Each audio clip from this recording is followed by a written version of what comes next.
എടി ഇത് നോക്കിയടി ഇത് ഞാനിപ്പോഴാണ് ഈ പത്രം കാണുന്നത്.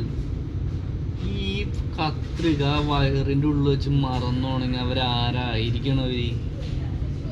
നമ്മ വീടിൻ്റെ ഉള്ളിൽ താക്കോല് വെച്ച് മറന്നോണിട്ടാണ് വയറിൻ്റെ ഉള്ളിൽ വെച്ച് കത്രിക വെച്ച് മറന്നോണത്. എന്ത് അടിസ്ഥാനത്തിലാണെന്നാണ് ഞാൻ ആലോചിക്കണത്. വയറിൻ്റെ ഉള്ളിൽ വെച്ച് കത്രിക മറന്നോണം. വല്ല മുട്ടുസൂചിയാണെങ്കിൽ പോട്ടേന്ന് പറയാ, കണ്ടില്ലെന്ന് പറയാ. ഈ ഇത്രയും വലിയ സാധനം വയറിൻ്റെ ഉള്ളിൽ വെച്ച് മറന്നു പോണു. ഈ മനുഷ്യന്മാരൊക്കെ ഡോക്ടർമാർക്ക് ആരാവണമെന്നാണ് ഞാൻ ആലോചിക്കണേ. നമ്മ പണ്ടൊക്കെ കാറിൻ്റെ ഉള്ളിലൊക്കെ വെച്ച് താക്കോലൊക്കെ മറന്നു പോകില്ല, എന്നിട്ട് കാറടച്ചിട്ട് പോകില്ല. അതുപോലെ വയറിനുള്ളിൽ വെച്ച് കത്രിക മറന്നു വെച്ചിട്ട് വയറടച്ചിട്ട് പോയേക്കട്. പക്ഷെ എൻ്റെ ദൈവമേ.